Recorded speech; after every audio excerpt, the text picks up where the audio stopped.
Hadisnya Nabi Muhammad mengatakan sallallahu alaihi wasallam, barakallahu fiik. Jazakallah khair. Luar biasa.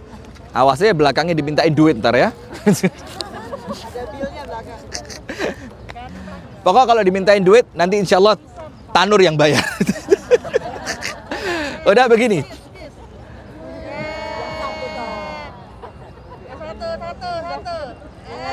Masya Allah.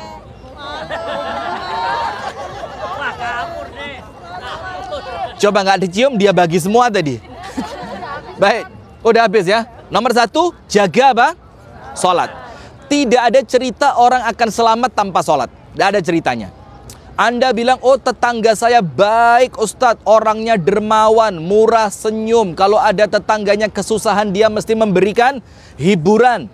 Tapi orangnya nggak sholat, maka itu bukan orang baik. Karena standar kebaikan di dalam agama Islam, nomor 1, wajib baik kepada Allah Subhanahu sebelum baik kepada selain Allah Subhanahu.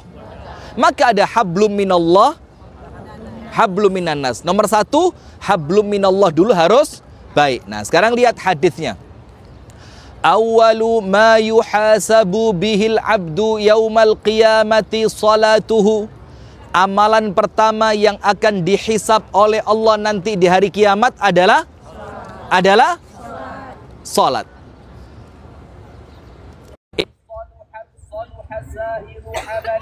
Kalau salatnya baik, semua amalan yang lain oleh Allah dianggap baik. Coba. Kalau salatnya baik, semua dilihat baik. Wa in fasadat fasada sa'iru amali. Tapi kalau salatnya sudah buruk, maka semua amalan yang lain dianggap apa? Buruk. Maka kalau mau melihat diri sendiri, yang tidak mungkin kita bisa membohongi diri sendiri, cukup dilihat saya ini orang baik atau tidak, cukup dilihat apanya? Sholatnya. Kalau sholat zuhur jadwalnya jam 12, ternyata sholatnya jam setengah. Ya sudahlah, nggak usah pura-pura jangan ngaku baik, nggak usah sok-sokan baik. Insya Allah kita belum baik. Iya Pak. Ya kan? Ya. Maka amal pertama yang akan Allah hisab, yang akan menyelamatkan manusia, itu Allah lihat sholatnya dulu. Maka sebelum Anda memperbaiki yang lain, nomor 1 yang paling prioritas perbaiki apa? Sholat. Kalau sholatnya sudah baik, yang lain serahkan kepada Allah, maka Allah akan memperbaiki. Tapi kalau sholatnya sudah tidak baik, Allah mau perbaiki dari mana? Nah, sekarang lihat. Amal yang pertama dihisab adalah sholat. Kalau sholatnya baik, semua menjadi baik. Kalau sholatnya buruk, semua menjadi buruk. Maka ibu-ibu sekalian dan jamaah sekalian, kalau sholatnya belum baik, jangan meninggal dulu. Iya Pak. Kalau ada malaikat maut datang, ngomong sama malaikat maut tunda seminggu ya. Kenapa? Saya mau tobat, saya mau memperbaiki sholat, saya mau sholatnya tertib. Kira-kira bisa apa enggak? Tidak. Nah, maka kalau nggak bisa, sementara kematian itu datangnya sewaktu-waktu, maka berazam, berniat kuat, perbaiki sholat mulai hari ini. Mulai detik niat. Ya Allah, saya niat perbaiki sholat mulai sekarang. Bahkan kalau perlu sebelum waktu azan, saya sholat dulu. Sholat apa Ustaz? Nggak boleh? Boleh. Berarti Bahkan sebelum azan, saya sudah siap. Saya sudah siap. Jika nanti azan terdengar azan, saya sudah siap untuk mendirikan sholat. Rasulullah Shallallahu Alaihi Wasallam ketika berada di kota Mekah, wahyu yang pertama turun itu surat Al-Alaq. Setelah Al-Alaq selesai 1-5, Allah turunkan surat yang kedua yaitu surat Al-Muzammil. Surat apa? Muzammil. Sekarang lihat perintahnya Al-Muzammil apa? A'udzu billahi minasyaitonir rajim. Bismillahirrahmanirrahim. Ya ayyuhal muzammil. Wahai orang yang berselimut. Nabi Muhammad kenapa berselimut? Kenapa? Karena baru saja mendapatkan wahyu yang pertama surat Al-Alaq. Nabi Muhammad pulang dari Gua Hira ke rumahnya istri yaitu Ibunda Khadijah.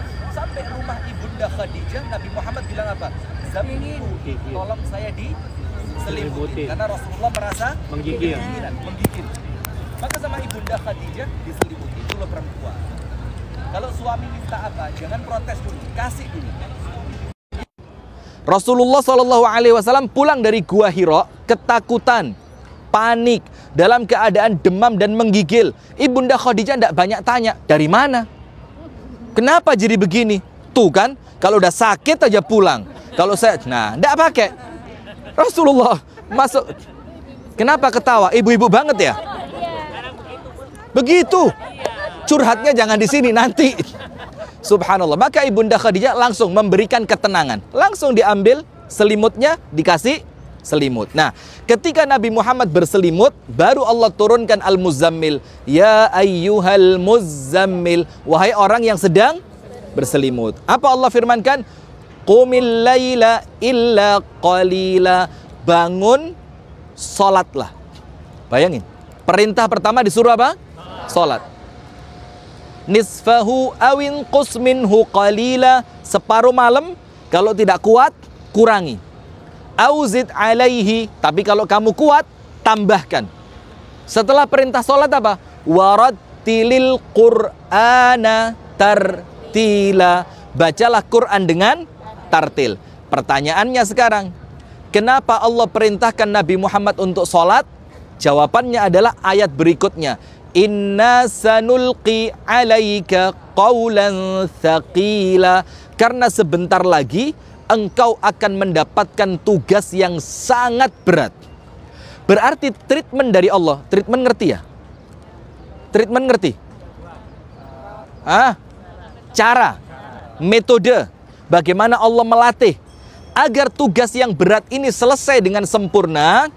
Maka Allah memberikan cara kepada Nabi Muhammad supaya tugas berat ini selesai dengan sempurna, disuruh sholat.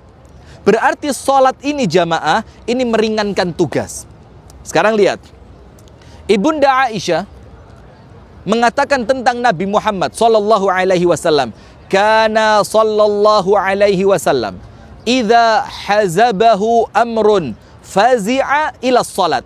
Nabi Muhammad itu ketika dikejutkan dengan suatu masalah, maka Rasulullah langsung mendirikan sholat. Kenapa begitu? Wasta'inu bis sabri was sholat.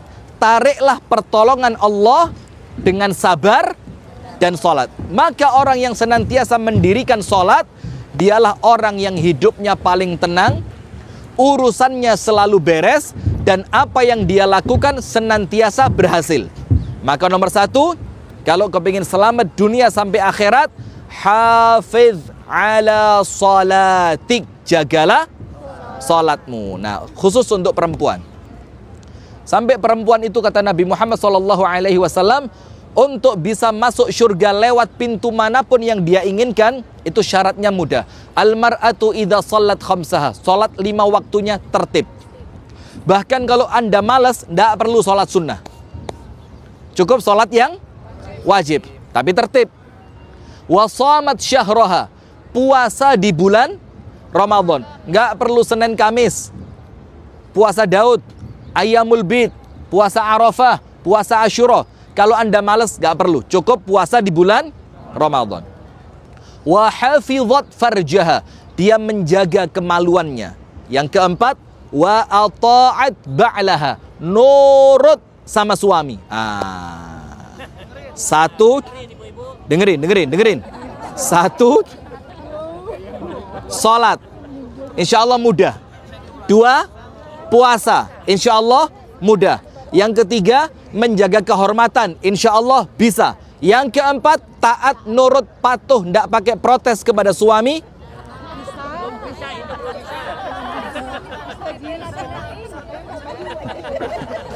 Masya Allah, saksinya sebelah sini nih. Nah, kalau 4-empatnya sukses, dibilang apa? Masuklah ke dalam surga dari pintu surga manapun yang kamu inginkan. Cuma 4. Sholat, puasa, jaga kehormatan, taat kepada Bu. Apa susahnya taat sama suami apa, Bu? Lah suami balang ya. Cek. Beleng itu apa? Susah diatur. Yo, Anda yang susah diatur. Sudah, selesai sudah. Pokoknya nomor satu, kalau ingin selamat dunia akhirat, sholatnya yang baik. Nah sekarang kita tambah sedikit, sholat yang baik itu seperti apa? Nomor satu, niatannya ikhlas karena Allah. Nomor dua, diawali dengan wudhu yang sempurna. Hati-hati, jaga najis. Apalagi kita sekarang sekamar berempat. Ini kalau teman-temannya sekamar pipisnya sembarangan sampai najisnya kena orang lain, hati-hati. Anda bisa kena dosanya karena orang lain sholatnya tidak sah karena kena najis. Maka karena kita sekamar bareng-bareng, sekamar berempat, itu jangan sampai ada najis yang tercecer. Hati-hati kalau pipis, hati-hati kalau buang air. Jaga betul-betul jangan sampai kotoran kita, najis kita mengotori orang. Maka hati-hati kalau masuk kamar mandi ya. Nomor satu, ikhlas. Nomor dua, wudhunya sempurna. Nomor tiga, tepat waktu. Nomor empat, tumak ninah itu apa?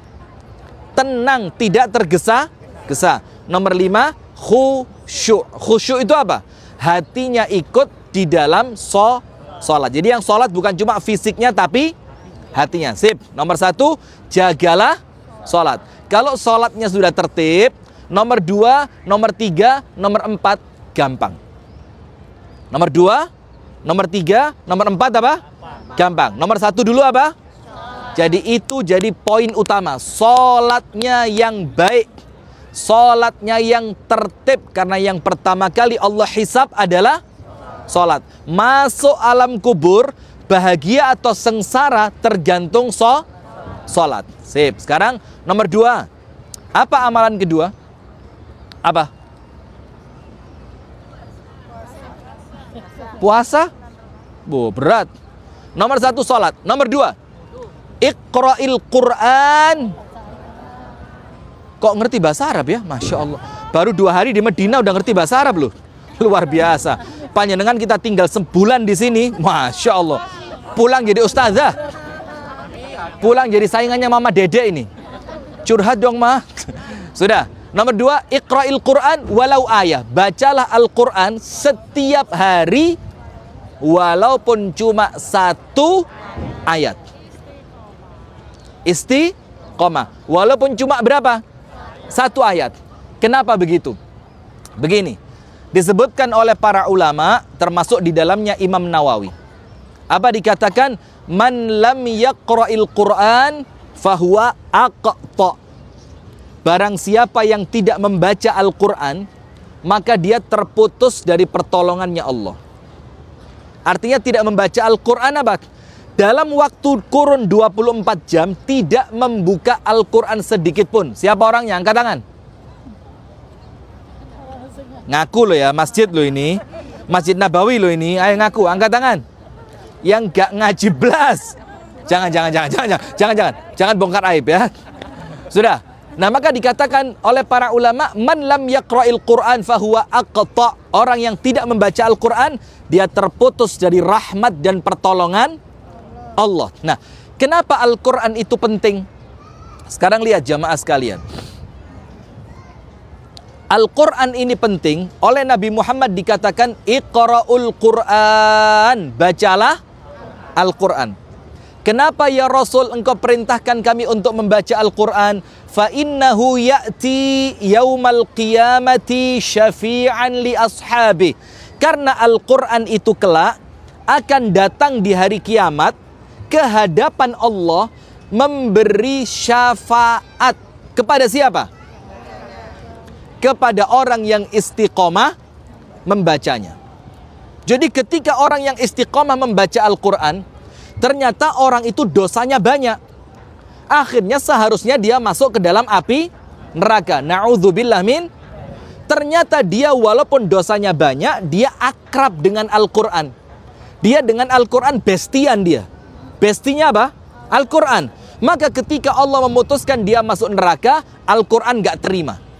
Al-Quran mengatakan apa? Datang dia kepada Allah. Ya Allah, ketika dia di dunia dahulu, dia senantiasa membacaku ya Allah. Maka jadikanlah diriku penyelamat untuknya. Maka Allah katakan apa? Engkau berhak menyelamatkan orang tersebut. Akhirnya orang itu diselamatkan oleh Al-Quran. Kemudian di dalam ayat Al-Quran dikatakan, kitabun anzalnahu ilaika mubarakun. Al-Quran ini Allah turunkan kepada kita untuk apa? Mubarak. Mubarak artinya apa? Penuh dengan barokah. Nah, maka orang itu kalau ingin hidupnya barokah, waktunya berkah, rumah tangganya berkah, di tempat kerja juga berkah, maka jadikan semua tempat di mana Anda berada, jadikan tempat untuk membaca Al-Quran. Saya kasih dua cerita, dan keduanya kisah nyata. Yang satu dari Syekh Ali Tantawi. Yang kedua, ini cerita dari murid saya sendiri. Yang nomor satu dulu. Ini tentang Al-Quran ya, tentang apa? Al-Quran. Ada seorang laki-laki muda. Dia datang kepada Syekh Ali Tantawi. Dia bilang, ya Syekh, saya ini kerja di dua tempat. Karena kebutuhan saya banyak. Karena saya bekerja di dua tempat, akhirnya saya tidak punya waktu untuk keluarga saya. Saya nggak bisa jalan-jalan bareng anak dan istri saya. Saya tidak bisa menemani liburan mereka. Karena waktu saya begitu padat. Kegiatannya penuh. Maka berikan untuk saya satu amalan, yang dengan amalan itu Allah memberikan kepada saya keluasan waktu. Apa kata Syekh Ali Tantawi? Iqra'il Qur'an rubu'as sa'ati qabla dawam. Bacalah Al-Quran 1/4 jam sebelum berangkat kerja. Apa amalannya? Baca Quran 1/4 jam sebelum berangkat kerja. Ini anak muda marah. Ya Syekh, saya ini kekurangan waktu, kebanyakan kegiatan. Kok ditambahi Al-Quran? Tambah habis waktu saya. Kata Syekh Ali Tantawi, ya sudah, kalau tidak mau jangan diamalkan. Gak ada paksaan. Kalau mau silahkan, kalau tidak mau, ya sudah. Akhirnya pemuda itu mulai memaksakan diri, ngelatih baca Quran 1/4 jam sebelum berangkat kantor. Sampai seminggu. Masuk minggu yang kedua, dia mampu baca Quran 1/2 jam tanpa terasa. Sampai kemudian waktunya dia dengan ketambahan Al-Quran 1/2 jam, ternyata bukan semakin sempit, waktunya semakin longgar. Kaget dia. Seharusnya kalau saya baca Al-Quran, waktu saya berkurang. Ini kok seakan-akan dengan Quran waktu saya semakin bertambah. Balik kepada Syekh Ali Tantawi. Ya Syekh, semakin saya baca Al-Quran, kenapa waktu saya semakin luang? Padahal pekerjaan tetap tidak berkurang. Ketambahan Al-Quran, kenapa waktunya jadi longgar? Apa kata Syekh Ali Tantawi? Itulah barokahnya Al-Quran. Itulah apa? Barokahnya Al-Quran. Pekerjaan yang seharusnya engkau lakukan 2 jam, dengan barokahnya Al-Quran boleh jadi selesai dalam waktu cuma 1 jam. Pekerjaan yang seharusnya engkau lakukan 20 menit, dengan barokahnya Al-Quran boleh jadi selesai dalam waktu 10 menit. Maka itulah keberkahan Al-Quran. Maka di rumah kita jadikan tempat untuk baca Quran. Barokahnya akan masuk ke dalam rumah tangga kita. Itu kisah yang pertama. Kisah yang kedua, ada saya punya teman. Saya pengajian di kantornya dia. Mulai karyawannya cuma 4. Setelah kita ceramah di sana, maka dikasih kewajiban. Semua karyawan wajib baca Al-Quran. Wah, keren. Ada yang nonton gak ini? La haula wala quwata illa billah. Ini Jam'iyah TikTokiyah, saya doain ya, yang sedang menyaksikan lewat TikTok, mudah-mudahan segera Allah panggil ke tempat ini. Amin ya rabbal alamin. Didoakan semua ini. Amin ya rabbal alamin. Sudah? Begini. Karyawannya 4. Terus saya bilang, jadikan karyawanmu ini wajib baca Quran 5 menit sebelum mulai kerja. Akhirnya mulai. Dimulai keesokan harinya, 5 menit sebelum kerja, disuruh apa? Baca Quran, bareng-bareng. Subhanallah, tidak makan waktu lama, dari yang karyawannya awalnya 4, sampai usia setahun, karyawannya 20. Dari yang awalnya berapa? 4, sekarang 20. Setelah karyawannya 20, tetap istiqomah baca Quran sebelum pekerjaan dimulai 5 menit. Setiap hari Jumat, semua karyawan yang 20 dikasih bonus uang 100.000. setiap hari Jumat di luar gaji. Tujuannya apa? Ini uang wajib digunakan untuk membahagiakan ibunya masing-masing. Entah dikasihkan ibunya, atau belikan makanan untuk ibunya, atau ditabung, nanti akhir bulan berikan kepada ibunya. Dan sekarang perusahaannya semakin besar. Kuncinya apa? Keberkahan dari Al-Quran. Nah sekarang pertanyaan, Ustadz, saya nggak bisa ngaji. Nggak usah cerita, siapa orangnya nggak usah. Aman ya. Karena memang kita ini tidak berbahasa Arab, sehingga banyak di tempat kita memang orang-orang yang dari kecil mungkin mereka tidak terbiasa belajar, akhirnya tidak bisa membaca Al-Quran. Ustadz, saya nggak bisa ngaji, apa solusinya? Kira-kira apa? Apa kira-kira? Hah? Sekarang begini, solusinya cuma satu. Memulai belajar dari sekarang. Atau kalau sekarang masih di tanah suci, berniat, berazam, nanti pulang ke rumah, saya mau panggil guru Al-Quran. Atau kalau tidak ada guru Al-Quran ke rumah, saya mau ikut belajar ngaji ke masjid. Maka kami mesti sarankan ibu-ibu yang usianya tidak lagi muda, 50 ke atas, itu bikin grup sendiri. Karena kalau kumpul sama yang muda-muda, dibikin ketawaan nanti. Apa bu? Kalau sama yang muda-muda susah. Maka kalau seumuran, apalagi sekeluarga, insya Allah nggak malu.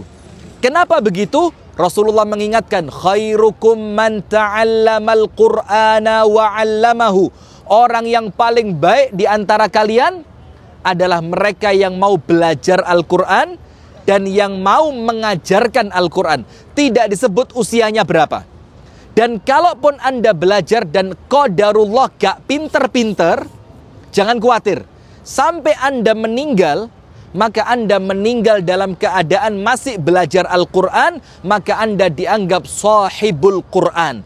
Orang yang akrab dengan Al-Quran, maka nanti di hari kiamat akan dibelain oleh Al-Quran. Walaupun nggak pinter-pinter. Iya enggak?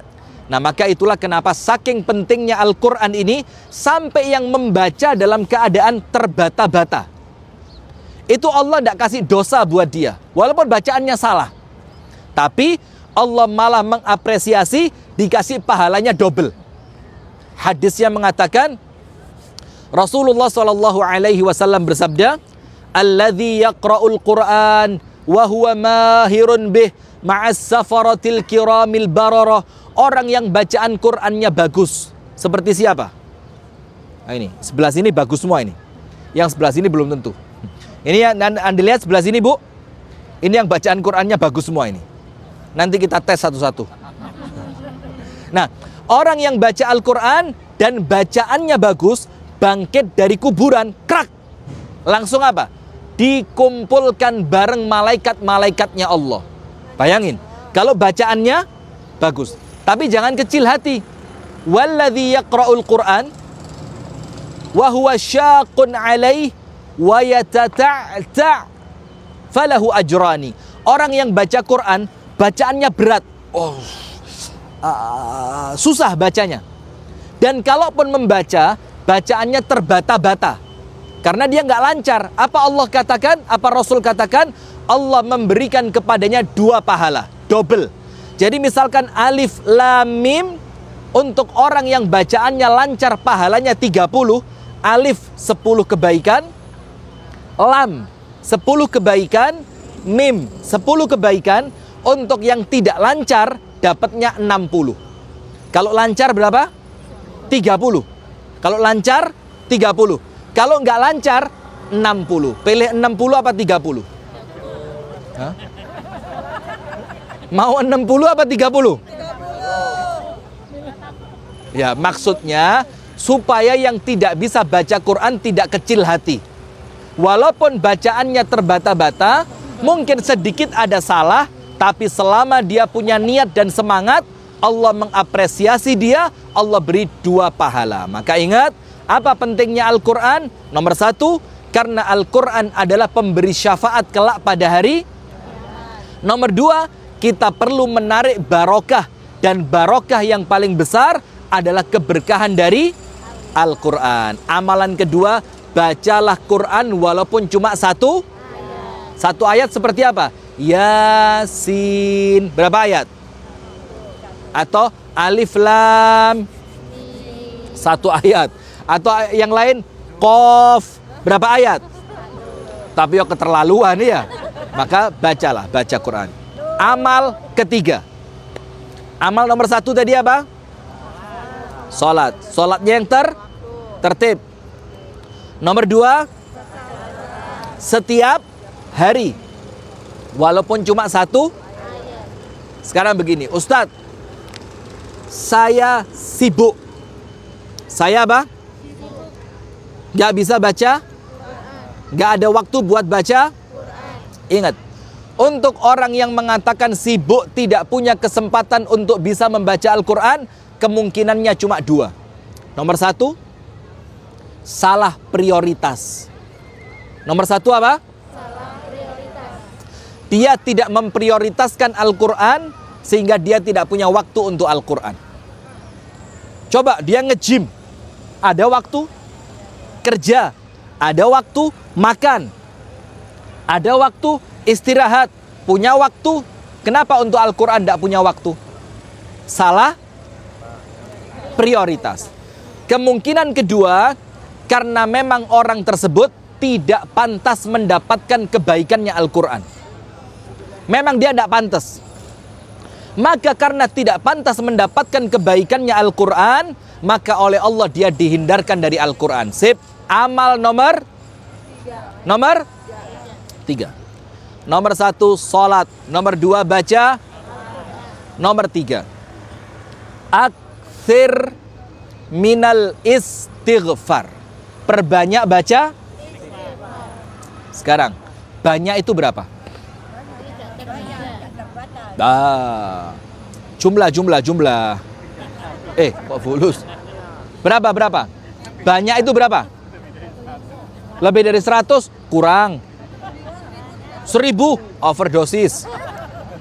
33? 100 saja kurang. Begini. Dikatakan oleh sebagian ulama, aqallul aktsarina 300. Orang itu dikatakan memperbanyak, yang paling minimal itu setelah dia membaca 300. Setelah berapa?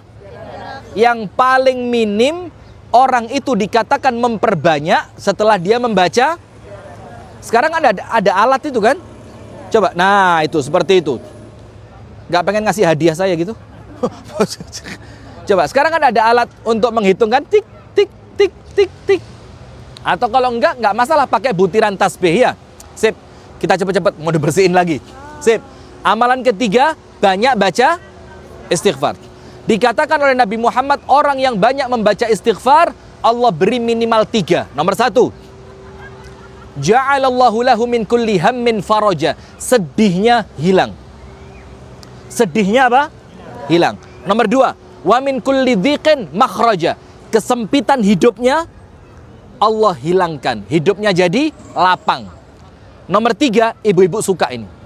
Wa razaqahu min haitsu la yahtasib. Diberikan rezeki dari tempat yang tidak pernah dia bisa belanja terus ini. Maka mumpung di Nabawi, banyak-banyak baca. Siapa tahu suami baik hati dikirim fulus belanja emas 2 kilo. Lah, coba Anda amin dapat. Telat sudah telat. Coba dari awal lagi nggak bisa diulang. Nah, maka 3. Nomor 1, semua kesedihannya Allah. Nomor 2, kesempitan hidupnya Allah singkirkan, Allah jadikan lapang semuanya. Nomor 3, diberi rezeki dari tempat yang tidak disangka dan di. Ibnul Qayyim mengatakan, saya pernah mau berdoa, tapi waktunya sempit, doanya banyak, maka saya ganti dengan istighfar. Karena orang yang istighfar, Allah kasih apapun yang dia inginkan. Amin ya Rabbal. Amalan yang terakhir, yang keempat, ini yang sedikit susah. Apa itu?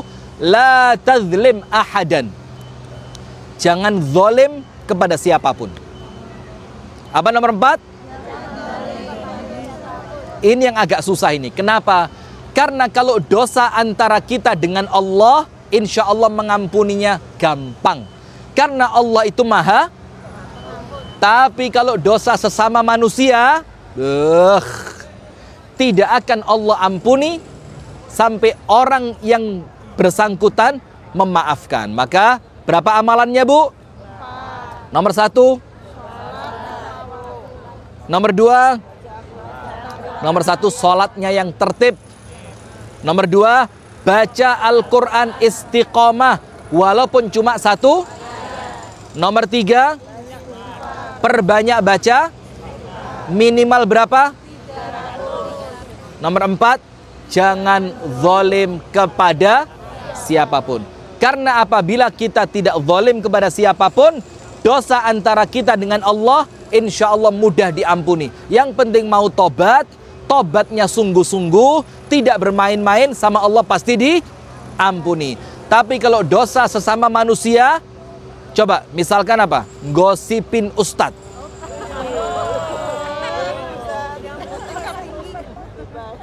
Ustadz Rifki istrinya berapa ya? Buh! Hati-hati ya. Nah ini barusan diomongin. Hati-hati. Itu langsung nanti. Itu kalau saya tidak memaafkan, ya, berat ya. Nggak dimaafin, susah. Ada nilainya. Nah sudah, maka ingat, jangan melakukan kezaliman kepada siapa. Insya Allah kalau 4 ini kita jaga, semoga selamat dunia sampai amin ya Rabbal. Nah itu dulu yang dapat saya sampaikan. Semoga ada manfaatnya untuk jamaah yang menyaksikan lewat TikTok. Kami doakan dari Masjid Nabawi, semoga Allah berikan rezeki, Allah luaskan rezekinya, Allah berikan kesehatan, sampai insya Allah bisa menunaikan ibadah haji dan umrah ke Masjid Nabawi dan ke Masjidil Haram. Amin ya Rabbal Alamin. Mari kita tutup dengan berdoa bersama. A'udzubillahi minasyaitonirrajim. Bismillahirrahmanirrahim. Alhamdulillahi rabbil alamin. Allahumma salli ala sayyidina Muhammadin wa ala alihi wa sahbihi ajma'in. Allahumma ighfir lil muslimina wal muslimat wal mu'minina wal mu'minat al ahya'i minhum wal amwat. Innaka sami'un qaribun mujibud da'awat. Rabbana ighfir lana dhunubana wa liwalidina warhamhum kama rabbawna sighara. Allahumma ya Rabbana hab lana min azwajina wa dhurriyyatina qurrata a'yun waj'alna lil muttaqina imama. Allahumma ya muqallibal qulub tsabbit qulubana ala dinik. Allahumma inna nas'aluka taubatan nasuhan qabla al maut. Allahumma inna nas'aluka husnal khatimah. Allahumma inna nas'aluka husnal khatimah. Allahumma inna nas'aluka husnal khatimah wa na'udzu bika min su'il khatimah. Rabbana zalamna anfusana wa illam taghfir lana wa tarhamna lanakunanna minal khasirin. La ilaha illa anta subhanaka inna kunna minadh zalimin. Rabbana atina fid dunya hasanah wa fil akhirati hasanah wa qina adzaban nar. Wa sallallahumma wa sallim ala nabiyyina Muhammadin walhamdulillahi rabbil alamin. Kurang lebihnya saya mohon maaf. Insya Allah kita lanjutkan nanti malam di kebun durian. Kebun apa? Kurma apa durian? Ya, kebun kurma ya. Berangkatnya sore, tausiahnya malam ya. Kita tutup dengan foto bersama. Semoga jadi kenangan dunia sampai akhirat. Subhanakallahumma wa bihamdika asyhadu an la ilaha illa anta astaghfiruka wa atubu ilaik. Assalamualaikum warahmatullahi wabarakatuh.